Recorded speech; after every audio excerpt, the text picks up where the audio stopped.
there. I'm so interested in seeing what him and Quinn Ewers do this year. There's been so much hype. We should have a pretty dangerous running back in Blake Corum. Maryland's gone. Talia tagged by Loa. Yeah. A little too backyard football.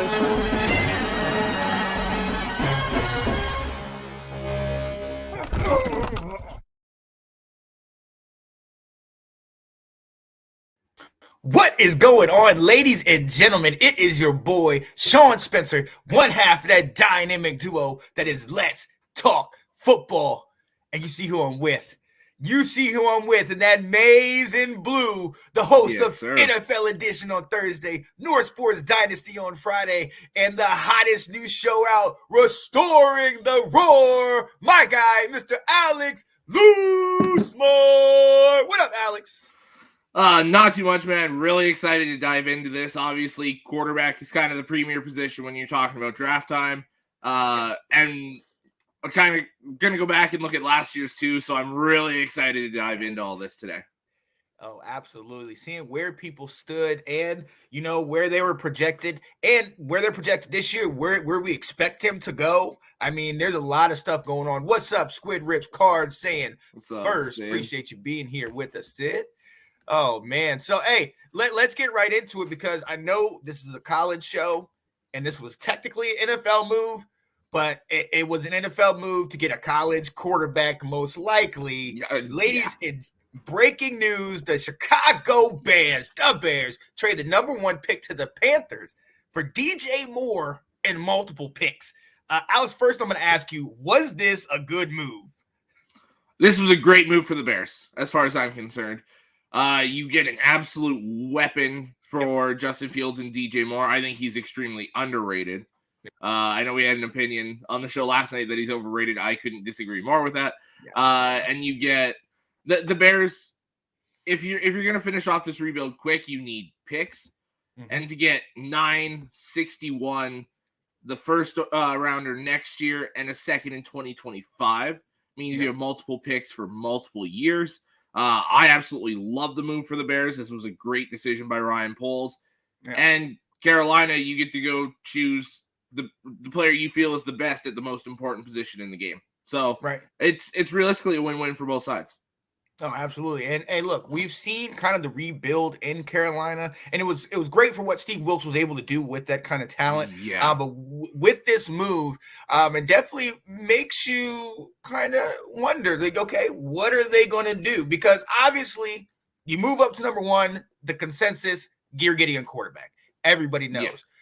The other side to this, and I'm going to go back to that in a minute, but the other side to this is, you have Brian Burns on defense. You have a pretty stout defense. Is there a chance that they take a chance on getting Will Anderson, a Jalen Carter, and just keep, building up that defense and maybe let like a free agent quarterback or a Matt Corral do his thing for the Panthers? If you feel confident at all in Matt Corral, like if you're certain that he can do something for you, then that's a consideration. I will say, with all the stuff that happened with Jalen Carter last week, if you look at mock drafts now, there's a chance he's there at 9. Will Anderson, I haven't seen make it down that far, but you still have a Miles Murphy, a Tyree Wilson, a very good edge rusher you could get there. Right. To me, this was absolutely quarterback. This is, you don't give up that much, including DJ Moore, who the Bears obviously coveted. That's the reason they didn't trade back twice. That's the reason they just went and got this trade, was because they wanted more. I think this has got to be quarterback.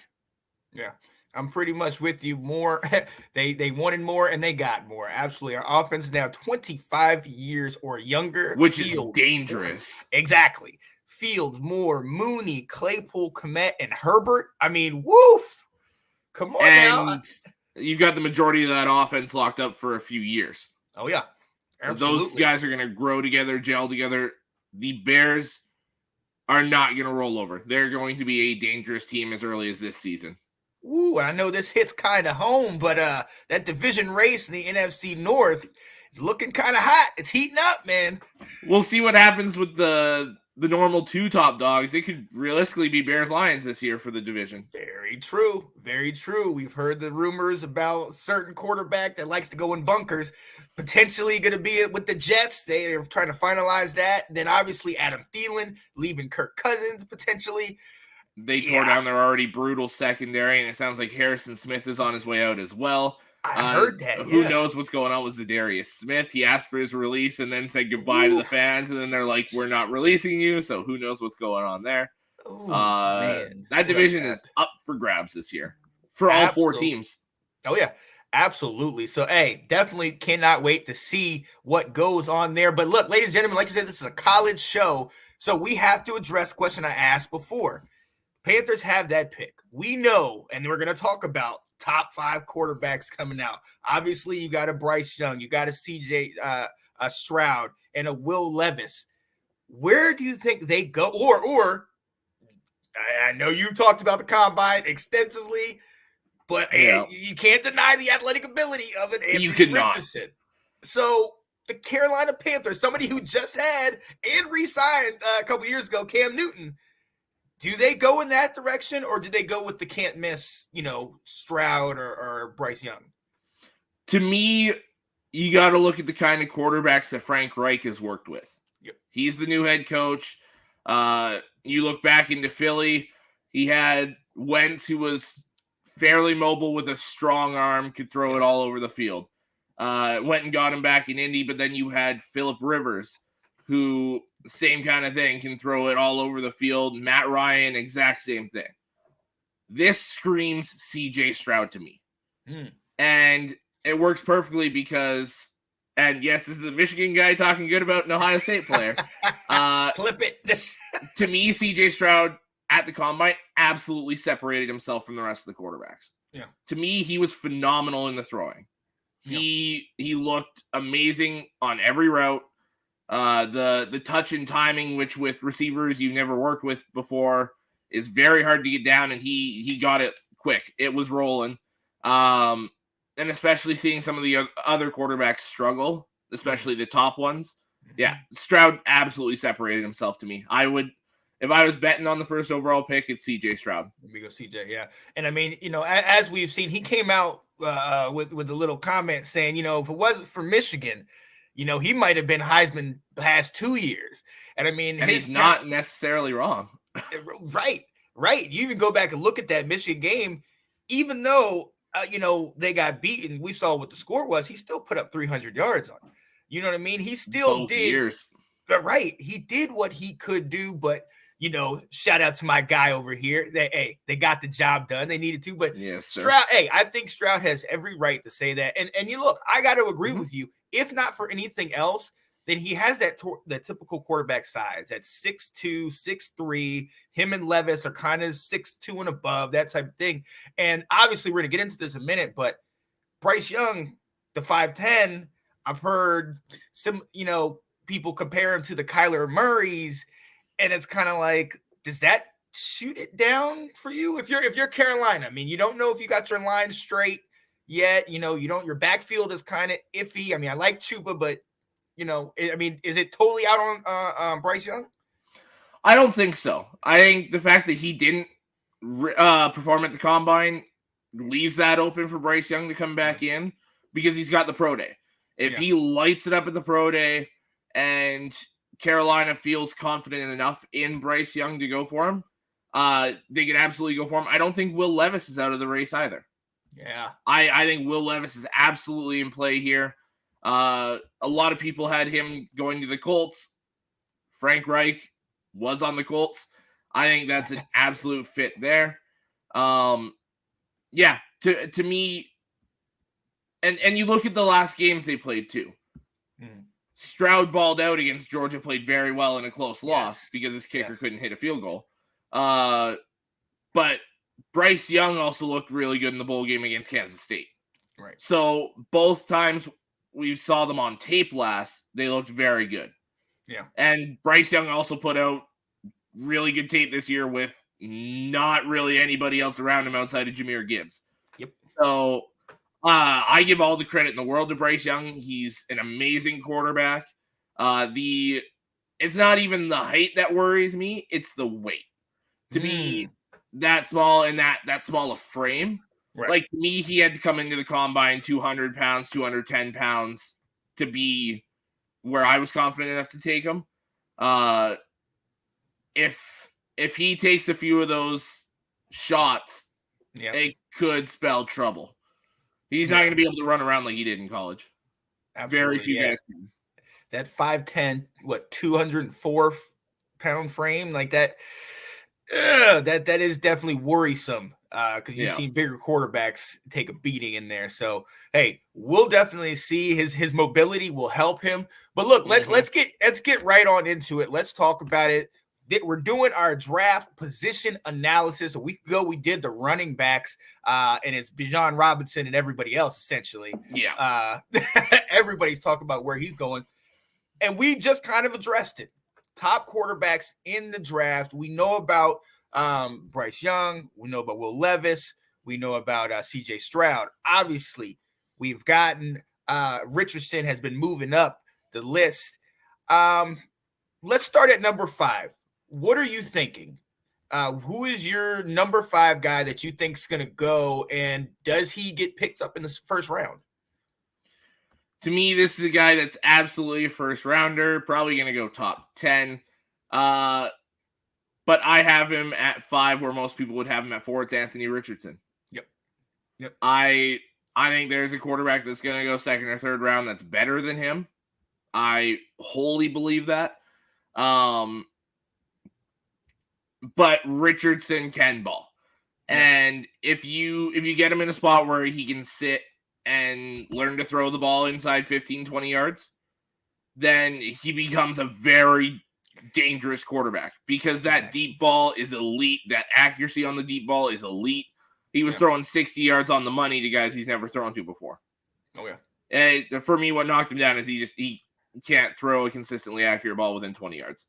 Right. Which is fixable. Well, yeah. As something he can learn. For me, my number 5, and it wasn't that far off. Richardson's my 4. My 5 is Hendon Hooker. Hendon Hooker, I saw what he did at Virginia Tech, and it was not great. But once he got with Josh Heupel at Tennessee, once he started to get into that offense that he was able to work, it really kind of opened my eyes to his ability. And then you compare him to Richardson. I mean, look, Hendon Hooker, I think we talked about midseason. Like, Hendon Hooker seems like a more polished Anthony Richardson. He's got it where he can get the passes. He can control the offense. He has the mobility. The only thing that drops him for me, and I mean, he just kind of got back into the top 5 for me, was that injury. You know what I mean? Yeah. Is any quarterback that's mobile, if you have that injury to the lower parts of your body, it's gonna present a red flag. But I hope that what we've seen throughout last season and just his improvement from Virginia Tech to Tennessee can push him up there. That's my top 5. And since you just said it, I'll go for Anthony Richardson.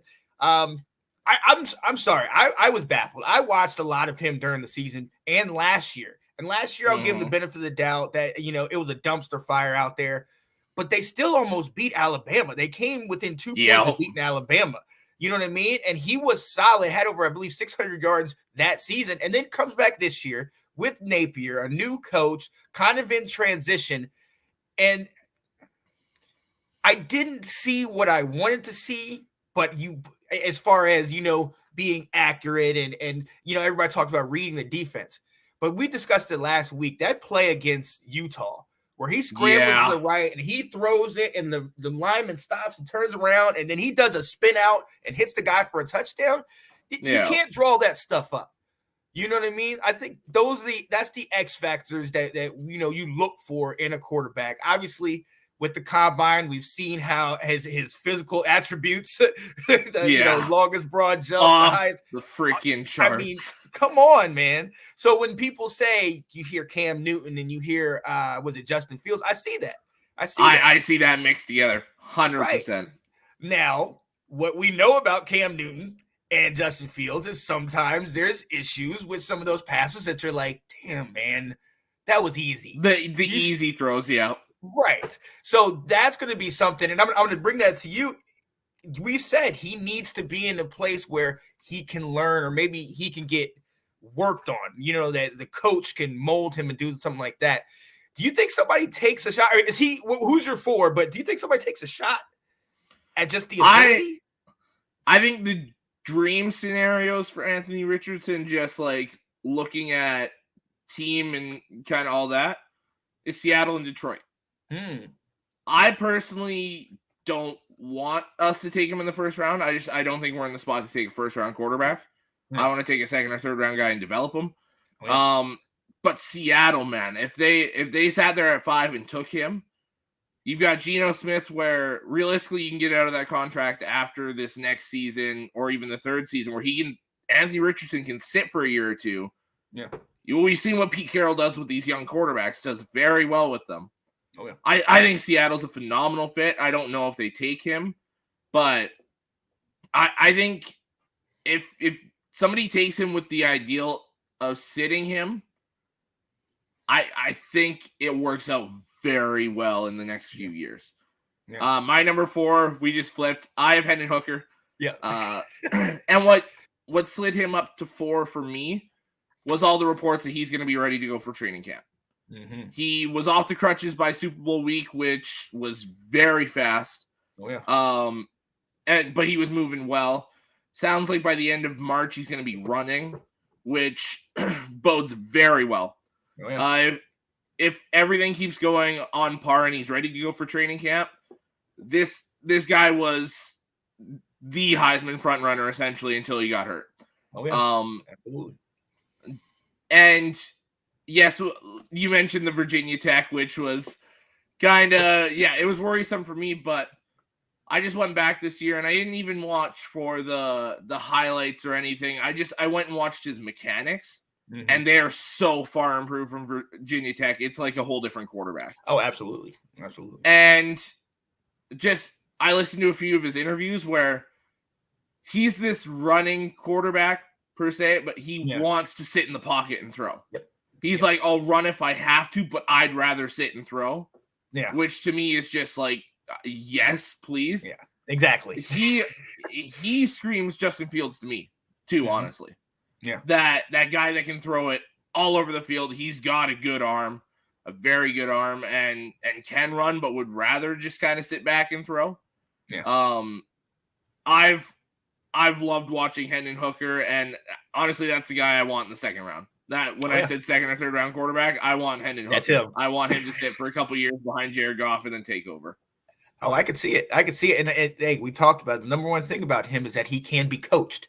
He can be coached. He can be taught how to work and molded and everything like that. So, hey, I think that'd be a great pick for you guys. Absolutely. Sit behind Goff. He's got movement, and to work with those emerging weapons that you guys have. Woo! Hendon Hooker with Jameson Williams, Amon-Ra St. Brown. Yes, please. Come on now. Right? Yo, so where are you going at number 3? Number 3, I'm still going Levis is 3 of the top 3 quarterbacks. He's very raw. He's got a lot to work on still. But you can't deny the tape from the 2021 season. Right. He was electric. There's a reason that from the start of the season, everyone was kind of pushing him up to the top of the draft boards because you see the potential in him. He's another guy kind of like Anthony Richardson, should probably sit for a year. But I see a very realistic scenario where 5 years down the road, he's probably the best quarterback out of these guys. Oh, I can see it. Oh, yeah. To me, just the arm, the ability to move around. If you teach him how to read a defense, it's over. He's the best of these guys. Oh, yeah. Absolutely. So for me, and this has everything to do with size, and I know you discussed it earlier, this is where I kind of drop Bryce Young. Not by his accolades, not by everything that he's done. And for me, it's really 1A, 1-2, 1A, 1B, and 1C. Because if you have that pick, I don't think you can go wrong with either of these 3 quarterbacks, saying that you have the right coaching. You know what I mean? I like what Levis might be able to bring to a Carolina, but I also like CJ Stroud. I also like a Bryce Young. But for me, my number 3, I think I have to go with Bryce Young. And for me, it's just the size. it's just we're playing with guys that are just as quick, just as agile, and that are 200, 300 flipping pounds and 6 foot whatever. I mean, look, I was scared for Devonta Smith when he came in the league, and he's proven himself. Shout out to him. And I have no doubt that Bryce is going to prove himself. But on this, I got to put him at number 3. And I hate to do that because of, like you said, he only had Jahmyr Gibbs. I mean, he literally won that Texas game himself, and it took everything he had. So, and he's the reason they were in overtime with LSU and like exactly. Yeah. So I'm not doing this because I think he's any less than. I just think how it will translate in the NFL, I think he will be the 3rd off the board because he's going to need a line. He's going to need a little bit of help just because that wear and tear is going to get to you. That wear and tear is going to get to you. So, and then with that being said, my number 2 is Will Levis. I think he has the bigger upside. He's got that pro style. I mean, a lot of people, they dog for what he did this year. He didn't have Chris Rodriguez for his first 4 weeks. You know what I mean? Mm-hmm. He went up against a solid SEC with a number of those defenses being legitimate. Like Will Levis, we all saw what he was coming into this year, but I think this year what he showed me was that he can handle the adversity. He can handle kind of the pressure and the attention. You know what I mean? We saw some of these guys that were hyped preseason and then just didn't pan out during the regular season. But Will Levis, like you said, moved up the draft board last year, and I think his size and just mechanics have put him at number 2. What do you think? Who's your number 2? My number 2 is Bryce Young, and I'm the same with you. It's 1A, 1B, 1C. Now 1A is a little further from 1B and 1C, but these two are razor thin close to each other. It'll probably flip 10 times before draft day. Just I'll see something on one and it's like, oh, he's better than this guy, and then no, it's back. It's back. It's back. Like, and that happens with a lot of these positions. But man, it's just if you go and watch mechanics, Bryce Young for somebody that has to move around that much, just his ability to throw on the run is insane. Yep. Like you watch that LSU touchdown where he's running for his life and spinning away from guys and then launches that laser. And I know the guy's wide open. Yeah. But the ability to hit that throw while on the move like that and how much you're moving was ridiculous. He's just a phenomenal talent. You just, like we've said, you worry about him taking the shots. But depending on where he goes, these top teams that are looking at a quarterback, Carolina has a pretty good offensive line. You fix that interior a little bit, it's solid. Indy, if they get the tackles fixed, is solid. And Houston is a guard and maybe a center away from having a good offensive line too. Oh yeah. So you look at those teams, and even Seattle's got a pretty good offensive line, a guard or center away from being a good offensive line too. So the offensive lines that he's probably going to play behind, I don't worry too much. Mm-hmm. It's just he can't get skittish back there. He's got to sit and make the throw. Yeah. Because, like I said earlier, it's the NFL. You're not going to be able to run around as much as you did in college. You're not going to get away from these guys like you did every Saturday because the guys are just as fast, if not faster than you. Yep. They're bigger, they're stronger. Like, it's just you're 20 playing against 25, 30, 35-year-olds that have been doing it and been bigger, stronger, faster for a long time. So if he can just sit, make the throws, and trust the offensive line he has in front of him, he could be a special quarterback in the NFL. No, absolutely. And he has the intangibles. You talk about the LSU game. I talked about the Alabama game. Those last couple of plays, I mean, he was sacked. They had taken him in, but, he was able to maneuver out of that and just stay alive. The ability to do that has given rise to the Kyler Murrays, given rise to some of these quarterbacks that might Russell not be Wilson. Exactly. That might not have the physical attributes on paper, but the intangibles, you can't measure those.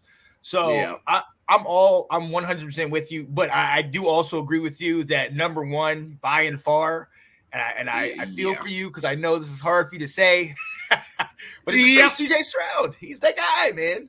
Yeah. Now I will say, neither of these guys were the top quarterback in college football this past year. I mean, Right. it was Caleb Williams, Yeah. who was arguably the best player in college football. I mean, Jalen Carter, Will Anderson has something to say about that, but to me, all these quarterbacks are very solid. Next year's quarterback class is kind of the crop of quarterbacks. Oh, yes. Especially if your boy decides to come out too. Ooh, oh man, that'd be interesting. And just one more thing with Bryce Young. Everyone hypes up Hendon Hooker for that Alabama game. We forget that it was like a 2-3 point game, and Bryce Young was going toe to toe with him for 60 minutes. Like exactly. So 49 points up. Was it 52-49? Like yeah. He had a hell of a day too. So, but yeah, Stroud is absolutely my number one quarterback in this draft. He screams MVP season Carson Wentz to me. Ooh, okay. Like that level of potential. He can run. He's sneaky athletic. He doesn't show it off very much, but if he has to get out, he can. And can make all the throws. I mean, we saw him dot up the field with Marvin Harrison Jr. this year, and before with JSN and Olave and Garrett Wilson, and like he's had first round receivers, but you could argue he made them first round receivers. So I mean, CJ Stroud is a phenomenal player. I hope the kind of Ohio State quarterback trend stops here because Fields was elite and then Stroud was elite. Right. And we haven't really heard much about this new guy, so I hope he's not. Cut it right there, right? Yeah, we can stop now. But Stroud is a phenomenal quarterback, and I think he does very well in the NFL. Absolutely. And hey, we talk about tape. If there's anything you need to see, you go back and look at that national semifinal against Georgia. A team, look, Georgia was not touched most of this year. And not only did Ohio State, led by CJ Stroud, put in work, they had them at two separate times. They were up by double digits, right? At two separate times. Yep. And when the game counted and he needed to lead his team down there, Stroud drove his team down and put it in position for a kicker. You only have one job, kicker. You have one job. All right. And it wasn't like it was that far of a field goal either. Come on, man. I was mad. Ladies and gentlemen, I know y'all. You were not. I know you were. You wanted Georgia to win. I was upset because I was like, you came this far. He put you in position to win it. And the kick, it would be one thing if it was like, oh, it's drifting, it's wide. No, that thing was. It was gone. It was off from the moment the foot touched the ball. It was so like, far off. It wasn't even funny. And so that for me, that messed me up just because. Well, it was either or for me. My team wasn't in. By that time, you guys were out. So it was like TCU was going. I just didn't care. But for me, what he did in that game, you know what I mean? Having to be up and having the joys of being up. And then, hey, the mighty giant comes back. But you have an opportunity against the best defense in the country. And you were still able to drive your team down the field to put them in position. Without Marvin Harrison Jr. I'm just saying. Like, I think that for me elevated him above the other guys. We've seen how he played. You've seen it up close and personal. I mean, the guy with the receivers, with the running backs, he's just consistent and it's fluid. It's hitting it. Like you were saying at the combine, hitting the dots. I want to see his pro day. But yeah, that's where I'm at, man. I'm 100% with you. You talk about that Georgia game. He took away my one knock I had on him from that. Like, from watching the Michigan games and watching a few of the other games, it was if you got pressure on him, he crumbled. Yeah. Georgia was in his lap all day, and that's a good offensive line. It's just Georgia's got 5 stars all over that defensive line. So they were in his lap all day. They were in his grill, smoking him. They were hitting him hard, and he kept getting up and kept balling. So for me, it was my one knock on him was he crumbles under pressure. He did not the last game we saw him on the field. So to me, that was his one knock, and I don't see it anymore. Yeah, absolutely. So we will see. Shout out to Scott paying attention. Said the draft was some BS. You can never tell who's going to make the transition to the NFL. Here's the thing, though. It's not the player talent that decides whether or not they succeed in the NFL. It's what franchise do they go to? How does that franchise work on integrating the rookie into the system? How does the player deal with the new pressure? How does the player deal with money? Like, how are they off the field when it comes to the money? How is it like, how are they in the film room? How are they in the weight room? There's so many factors that comes into a college prospect being a successful NFL player. Right. That you're right. It is so difficult to tell who's going to transition to the NFL because, I mean, notice we talked about all these quarterbacks and we said they could be amazing in the NFL. They could also be out of the league within 2 years. We don't know. Right. You got to wait and see with every single player picked from 1 to 275 or whatever pick is last this year. Exactly. And a guy that we'll talk about a little bit later, Brock Purdy, is prime example of that. You know what I mean? They dubbed him Mr. Irrelevant, but as we saw, hey, when the time came, he came and was able to put on the team. Now, that team had a lot of weapons. That team had great coaching and it had number 1 defense in the league. So on one side, you could say, oh, well, he didn't have to do much, but he still has to take the snaps, make the reads, call the plays. You know what I mean? So he's still. We saw what happened once he got hurt. Prime example. There you go. Absolutely. I will do this one because it can't go. Do you think Baker Mayfield will be the answer for the Rams if Stafford is dealt? I would like to see how he does with Cooper Kupp healthy. If not, they get go through the draft or free agency. Do you think the Rams would go through the draft? I think Baker Mayfield's the guy. If Stafford's back, Baker's the backup. Yep. I do fully believe he's an LA Ram this year. I think he re-signs. Yeah. And that's the reason Stafford is. Well, they're trying to shop Stafford. He's not going to be traded. There's too much money involved. Yeah. Like $70 million guaranteed over the next 2 seasons as of March 17th. So yeah, he's not being dealt. Yeah. But Baker Mayfield's the guy they want out there, essentially. Yeah. I don't think they would go quarterback through the draft because they're tearing it down.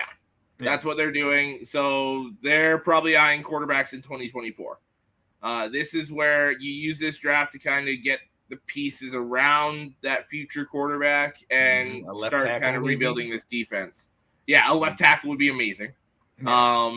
Well, an offensive line in general. Another receiving threat outside of Cooper Kupp. Yeah. And they're tearing apart that defense right now, so you need pieces all over that defense. So, absolutely. They got a lot of work to do for a team that was in the Super Bowl 2 seasons ago. Right. And look, they built it all up for that year. They were able to get it done. Shout out to them, but this was to be expected. So we'll see.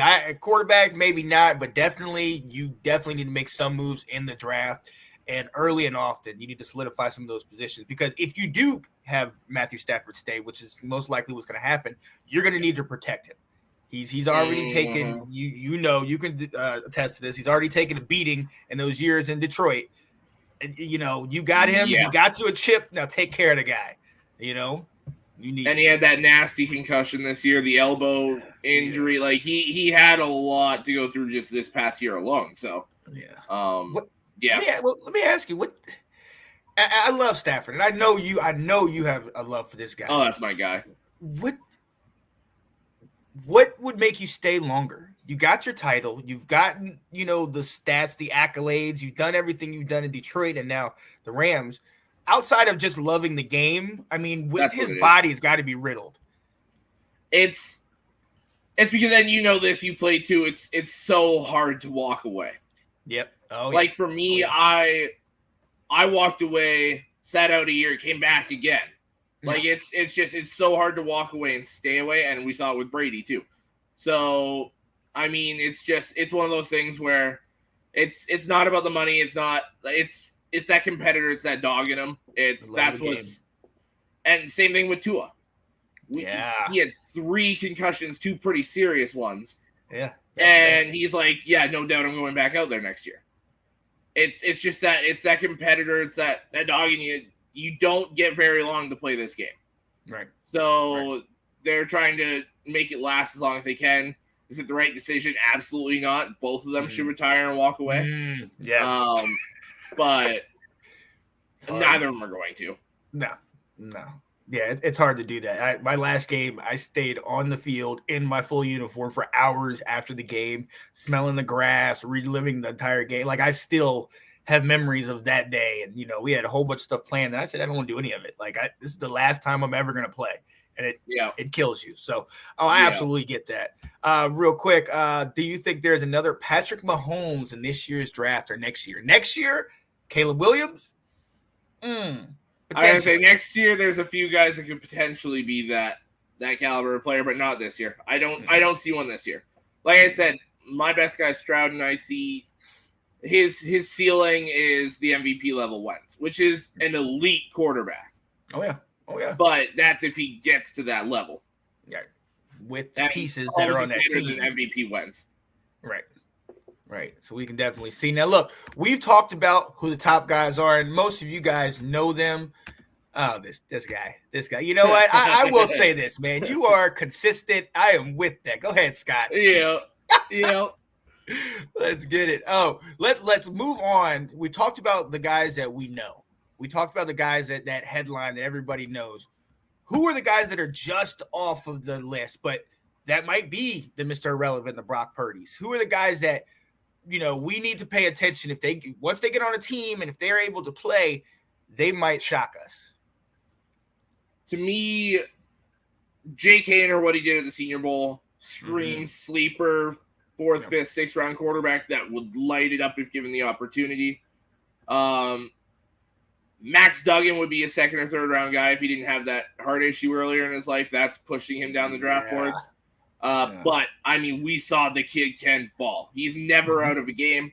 If you got him in a spot where he could play and had some pieces around him, that's dangerous. And Stetson Bennett, man. I mean, all the kid's done is win. Yeah. All he's done is win. Yeah. So I mean, he's a guy that if given a shot, I can't doubt him. Right. He's been doubted his entire life, and he's shown up every step of the way. Okay. It's just you can't deny him anymore. No, you're absolutely right. And look, I was number one. You can ask Anthony this. After they won last year, I was number one on that bandwagon. That fluke. That defense was absolutely amazing. He couldn't do it, and what did he do? He came back and proved me and everybody else wrong. Balled out. You have to give this guy an opportunity. Back-to-back national champions. Like, you have to give this guy the respect that he deserves. And I'm right there with you. And the other side is he's 25. He's older. Yep. You know what I mean? It's just I know for me from 2021 to 25, there was a very different mindset on certain things. You know what I mean? I'm thinking a little bit more about my future. I'm thinking a little bit more about creating something for, a legacy and things like that, as opposed to when I came right out of college at a 21, where it's like, yo, the party's still going. You know what I mean?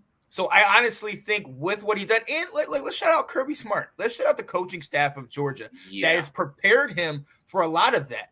I mean, we know about the Tennessee game with the phone call. I can't see it. Okay. With the phone call. That's still one of my favorite moments of the year. Exactly. And that's the thing. You have to have a certain kind of discipline to be able to deal with that and come out and have the performance that you had. I mean, this guy time and time again has shown us that he can do it. And now going back and looking obviously at that, he had the little drunken public and all that. That's a man being a man. Like I can't even dog on that, because when I look back at that situation, I had to be like, he is 25. He just graduated from college and he got 2 national championships under his belt with everybody telling him he couldn't do it. Oh yeah, I get sloppy too. You know what I mean? That was a guy just feeling himself a little too much. Right. So you have to give that guy an opportunity. You just keep coming, Stetson to the Rams. Now that's not unrealistic. It could happen. I think Stetson Bennett might go 3rd round. Ooh, early. I think he might have climbed up that high. He had a good combine. I mean, the tape is undeniable. He is smaller, so there's that knock. But I think somebody might give him a chance early. Oh, I like that. For me, my sleepers, I've mentioned him. Obviously, Aiden O'Connell out of Purdue. Yeah. Didn't get that much attention this past year, but I mean, if you saw him 2 years ago, the guy was lights out. A guy that you mentioned a week ago, Dorian. Thompson Robinson. Yeah, Dorian UCLA. Thompson Robinson. I look at UCLA. I loved watching him. I mean, the fact that he can dot it down the field, but he can also make you miss. There's one play where he's kind of done scrambling over to the right, and he's running right up against this guy, and he does a quick little jump cut. Yeah. Both guys collide, and he just walks into the end zone. I'm like, ooh, okay. You want to know what's insane? What's up? I'm pretty sure he was in the same high school recruiting class as Trevor Lawrence. What? Oh, wow. Okay. Because of the COVID year, he got the 6th year. Right. Yeah. I'm pretty sure he was the same recruiting classes because those like Elite 11 quarterback camps or whatever. I'm pretty sure they were at the same one. Lawrence, Fields, DTR. I think they were all at the same one. Oh, I believe it. I love what he brings to the table. Here's somebody, and we're talking about sleepers. I just feel like I've been watching this guy since he went to the school at the University of Louisville. The poor man's Lamar Jackson, Malik Cunningham, if he can stay healthy, if you can put him at the right team. And I know there's a lot of X factors that have to come with it, but I really kind of feel like this guy has a gift because he more than Lamar, in my opinion, can throw. He's more of a I don't want to say more of a quarterback. I don't want to get caught up in that, but he's more of a pure thrower. There you go. Yes, more of a pure thrower to where he might not have the crazy, ability like Lamar when it comes to running. He could still make you miss. But I just feel like he has more of a cannon and more of a pure thrower. Like you said, his mechanics are a little bit better. He's somebody that if he gets on a team early that's not good, that could be the end of it. He could be out in 2-3 years, or he could be just bumping from team to team to team.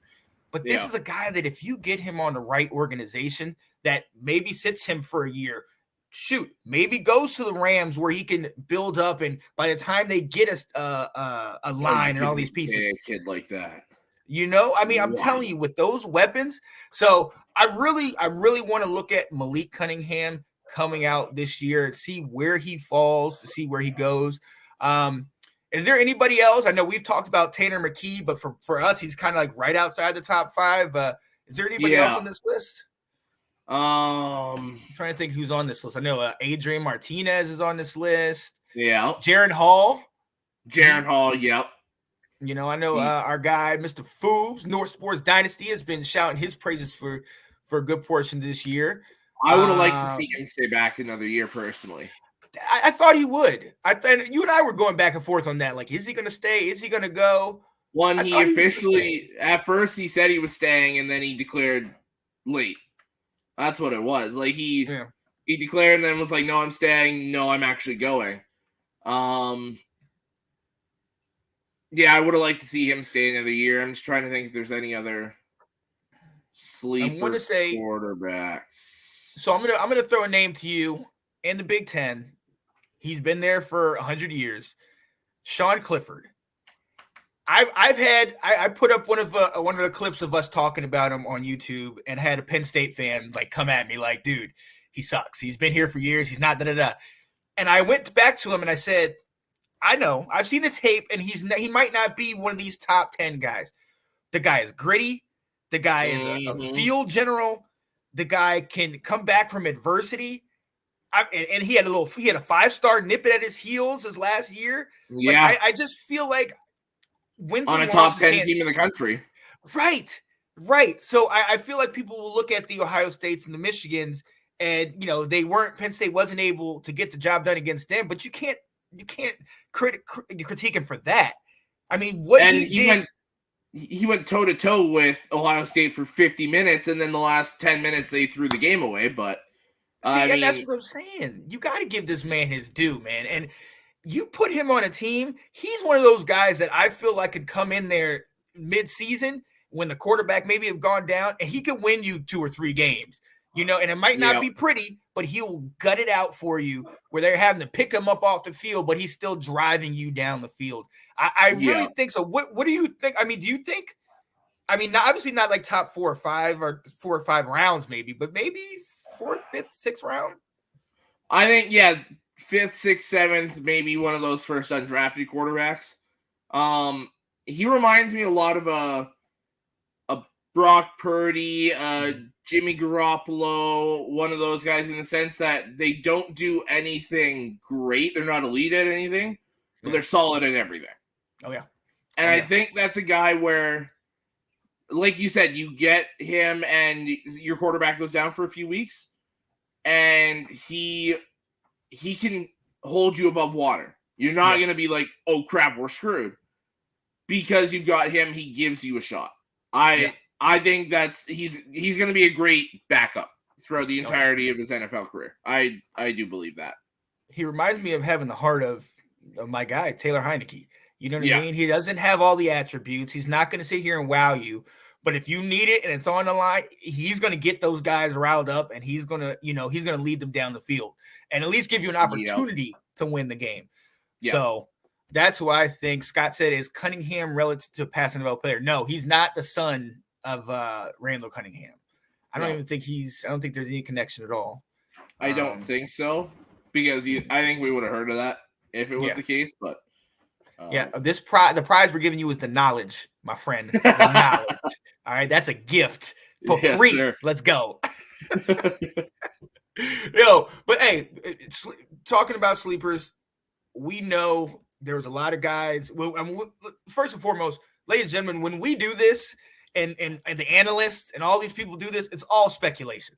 It's all us trying to sit here and take what we watched from before, what we see at the combine, what we know about the character, and then pin it. And then even with all that, they still, like Alex said, have to go to the right team.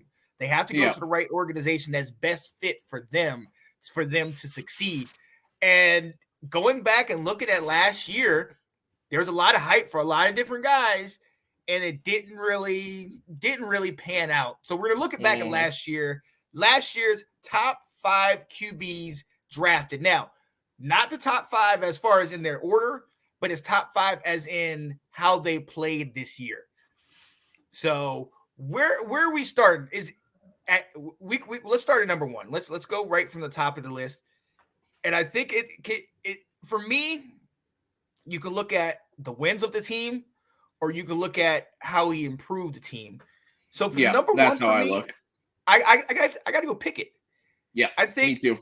I mean, look, the wins, it didn't translate necessarily into wins. However, later in that season, Pickett had the Steelers in somewhat of a race. From way the season started, he's by far has the most passing yards of anybody in the league, and he's gotten more playing time. But with the struggles that they had, the OC, Matt Canada, not that great. The O-line kind of rough. TJ Watt was out half the season. He was able to keep these guys afloat right off the bat. So he's got to be my number 1. I mean, what do you think of last year?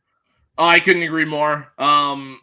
He back-to-back game-winning drives.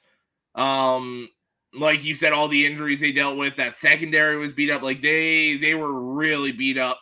Yeah. And they went toe-to-toe. They beat the Bucs. I know they were kind of a middle of the pack team, but they beat the Bucs. They won a lot of games they weren't supposed to win this year. Yep. I'll say I had them pegged at 7-10. I mean, they finished 8-9, or 9-8. Sorry. But they missed the playoffs due to tiebreakers. They were right there with the Lions. They were like, they missed because of a game that was out of their hands. Yep. So I love what Pickett did this year. Him and George Pickens, that's going to be a nasty combo for years, and you get Najee there. Added Najee, right?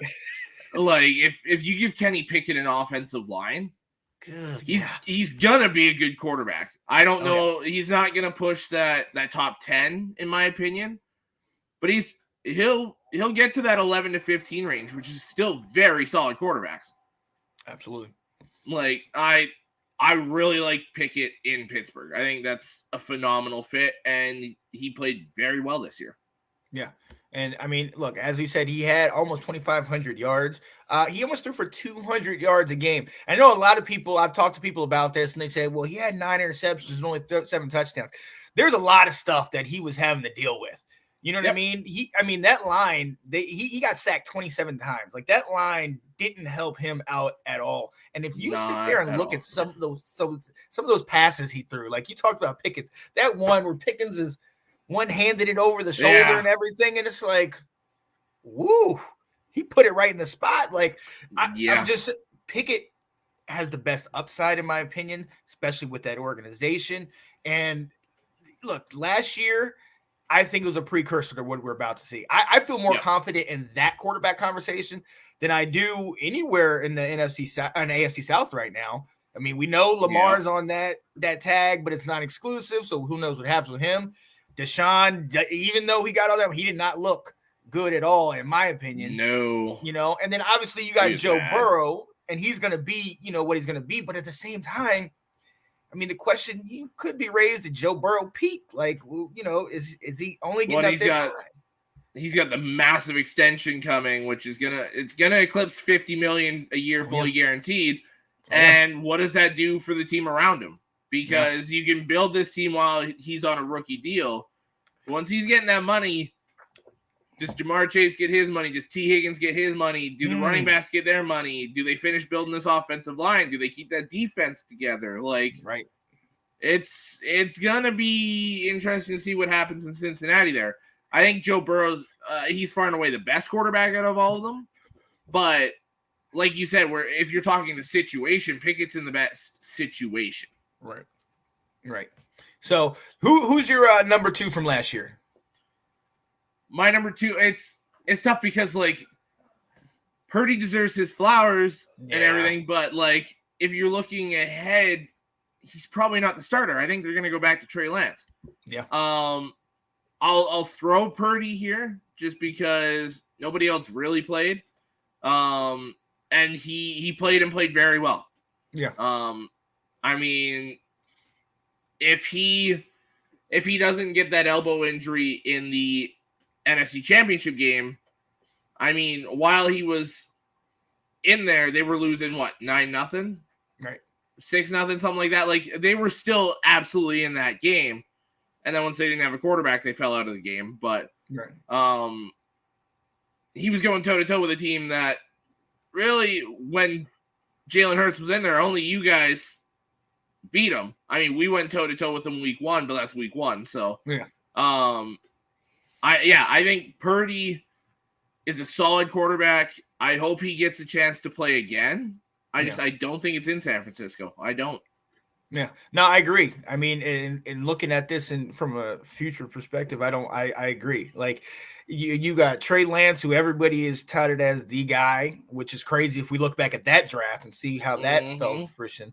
And then you got, the quarterback everybody hates, Jimmy G, and they obviously are interested in potentially shipping him out. And he's gone, and you're sitting here like, Purdy, he took advantage of a situation. He was able to thrive. He had, like you said, had them in the NFC Championship.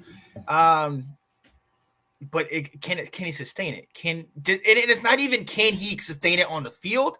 He just might not get that opportunity that he got this year. Yeah. How often do you have your top 2 quarterbacks go down with pretty much season-ending injuries? You know what I mean? Yeah. I mean, so and shout out to him.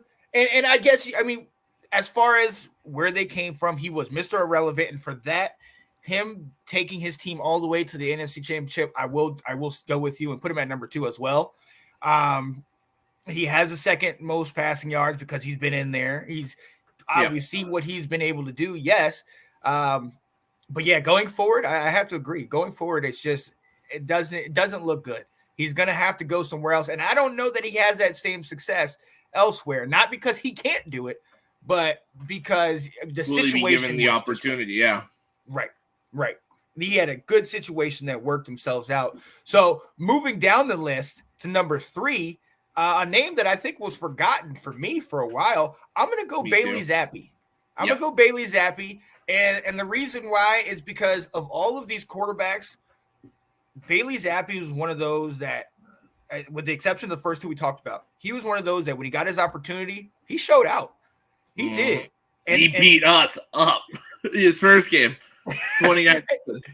And see, but that's the crazy part about it, because first of all, it was a crazy move last year when, Belichick picked the quarterback, because we're all like, wait a minute, Belichick picking up a quarterback?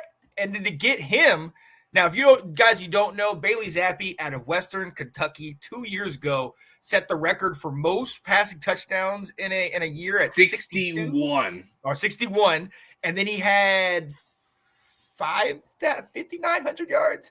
Yeah, it was almost 6,000 passing yards. All those records from Joe Burrow's best season ever. Yeah. Zappi beat them. Yep. So. I mean, hey, he had the ability in college. I was very eager a year ago to see where he landed. I love where he landed. It was kind of back and forth with him. You know, Belichick put him in, and he had him in for a while, and then kind of the league caught up to him, and then it was kind of back and forth between him and Mac Jones. What do you think about Zappi here? Like, I like it, but he still has more to prove. I mean, on this list he's there, but he still's got more. Oh, he absolutely has more to prove. I'll say I preferred him over Mac Jones. I think he's the better of the two quarterbacks. I really do. I think it was the product of a Matt Patricia-led offense. That's what happens when you have a linebackers coach run the offense. Hold up. Let me put the pin in my. I was gonna say I might have a little bias on that, but no. Let me get my laminated play sheet so I could write with a pencil on it. Yeah, this guy. I think he's a guy that I was pushing for the Lions to take in the third round to be Goff's backup and potential successor. I really liked Zappi from last year's Senior Bowl and then catching his tape. I was like, this guy could be a problem. Yeah. It's the same kind of scenario as Purdy where I don't think he's going to get the opportunity, and they're kind of the same player where they don't do anything great, but they're solid at everything. Right. And I hope he gets an opportunity again somewhere. But Belichick's sticking to his first round quarterback, which is a mistake, but it is what it is. We're not Belichick, so very true. And you got to think this man went from Tom Brady to Cam Newton to Mac Jones to Bailey Zappi. Now, Bailey, I'm with you on Mac. He had a little fire last year. He did a little something. The Cam situation, the fact that Belichick was able to do something with Cam and had them almost in the playoff hunt that year. Yeah. I'm not going to doubt Belichick at all. Zappi's got the qualifications. He's got the attributes. Hopefully he gets an opportunity, like you said. Who is your number 4 on this list? I'm going between Ritter and Willis. Yeah. I'll go with. I'm going to take Desmond Ritter. Yeah. I think they're kind of the same spot right now where we saw them start a few games. Neither of them really did anything to impress me that much. And I was a little disappointed by Ritter because I was big on him coming out of Cincinnati. Mm-hmm. And then he just really didn't do anything when he got to Atlanta. Let's see if he can turn it around because you never really know. But it doesn't look too bright for either of these guys, if you ask me. Nah, I mean, obviously there's for the Falcons, the whole Lamar Jackson thing kind of hanging over their head, even though they came out and said, no, we're not interested. But still, to have that over your head, it's kind of, for a guy like Ritter, it's like, oh, well, they're not sold on me. You know what I mean? And I mean, look, you talked about it. 3-year starter out of Cincinnati. We saw he took them to the semifinals and got to play Alabama. Didn't really do much in that game, but my guy Brian Robinson went toe to toe with Georgia in the bowl game too. I almost won that one. You know, so Ritter has been around. I too thought he was going to do a little bit more for the Falcons. I was one saying, get Mariota out of there. Get Ritter in. I wanted to see what he can do. But I agree. With the weapons that he had, I thought it was underwhelming. You got Drake London. You got Tyler Algier and Cordero Patterson in your backfield. You got Kyle Pitts.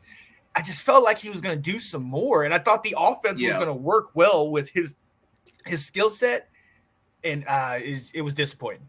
It was definitely disappointing for me. So, but I will put him over Malik Willis because I had the misfortune of watching a full Malik Willis game where he didn't throw for 100 yards, and it was just like, oh man.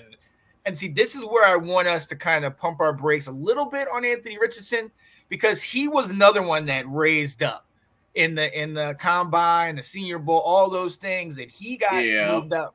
And Tennessee took the shot on him. I thought it was a great move. Tannehill's kind of on his way out. You bring Malik Willis in, but especially as a third-round quarterback, like right. It messed with me. It did because I really thought Willis was going to come and show up and show out. So we'll see. Maybe those situations aren't the same because Richardson was from Florida, even though there was a lot of turmoil in Florida. And as opposed to Willis being from Liberty and little old Virginia. Hey, shout out to him to see. And who else? Is there anybody else on that list? I know Skylar Thompson had his little run in the playoff game against Buffalo, but went toe-to-toe with Buffalo in the playoffs there, yeah. The one I'd like to see compete for a starting spot this year is Matt Corral. I mean, he was my number one quarterback in last year's draft. I had him at the top. I loved what he did at Ole Miss. And it was unfortunate that he got injured when he did because he didn't get the chance to compete. Obviously, he's going to have to compete with someone like a CJ Stroud, someone like that. But I'd love to see him get moved to one of these teams where it's kind of an open quarterback competition. Yeah. Let him have that shot. I don't think he's going to get it, unfortunately. Just looking at the quarterbacks from last year's draft, that's really the only other guy. It was kind of a disappointing quarterback class. It was, and I feel bad for Corral. I mean, obviously he went down, and that quarterback room, they needed help. I think he would have been highly beneficial for them down the stretch last year. I mean, some other names on the list, Kyle Trask, he might get his opportunity this year. We'll see what he's able to do with the absence of Tom Brady. Hey, this wouldn't be a show, and I wouldn't be Mr. Sean Spencer, Tar Heel faithful, if I didn't shout out my guy. There was not a lot of tape. I left him for you on purpose. Oh, yeah, I appreciate that, sir. I appreciate it. Yeah, there wasn't any tape. He went in the last game of the year, was able to start against the Dallas team that really didn't have anything to play for. They were already in their playoff seeding. So he showed out. He showed some characteristics that I love. He has the moxie. He has that quick decision making. Some of those passes were crisp, but they're on point. At the same time, we had a shot driving down the field, and he threw it into double coverage into the end zone, trying to sneak it to the back of the end zone. And that's where I felt like it's kind of like you're not in North Carolina anymore. Okay, you're not in the ACC anymore. These guys know they can play defense on you, so you're going to have to pay attention to that. But as far as going forward, I think even though Ron Rivera hasn't openly committed to him, he hasn't said he's our number one guy on our roster, but he ain't our starter yet. He could work for that position, and it's kind of like, ooh. But I honestly think with him having that opportunity, we're kind of building things to protect that. I think for him, this next coming year could be something that we do an 8-9 or 9-8. You know what I mean? We still got a couple things on the defense we got to work out, and but our offense, I mean, I'm loving everything that we got with our receiving core, with our running back Eric Bieniemy, our new offensive coordinator. Kind of revamping our coach. I love this. And I don't know if you saw it, but at the press conference with Eric Bieniemy, Samuel, Jahan Dotson, Brian Robinson, Sam Howell, all the guys are sitting in the front row like, we're ready. We're ready. I'm glad we played you guys this past year and not this year. I wouldn't want to play this year, honestly. That's right. I would have come to Detroit this year. Let's go. But I'm very excited as you see the future of North Carolina, and we'll see what happens after if he potentially comes out in this next year. But I'm really excited to see what Sam Howell brings, and this is the opportunity that I want. Okay, owner potentially leaving. All the cards on the table. Sam, here's your opportunity.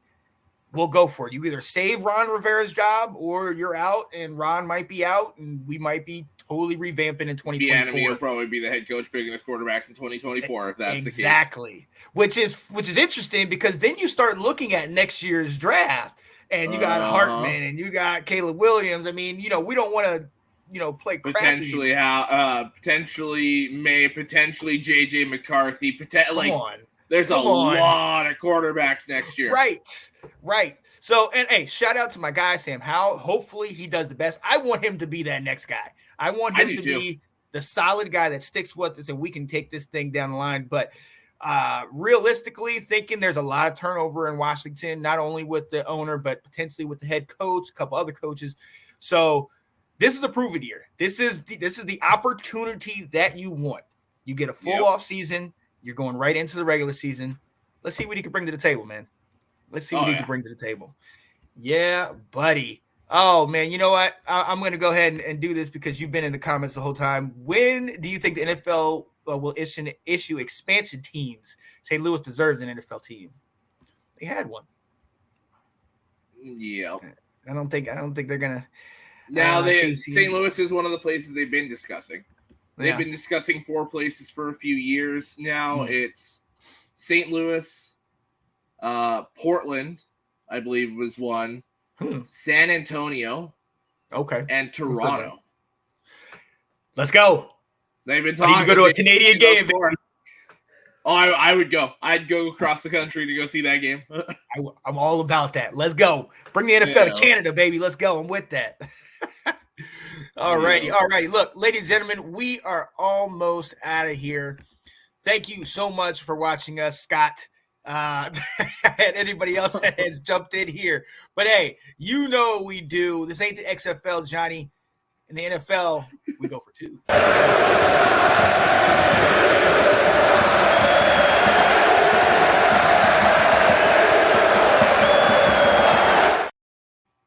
As a matter of fact, speaking of quarterbacks that potentially come out, you saw the little guy graphic running around the bottom.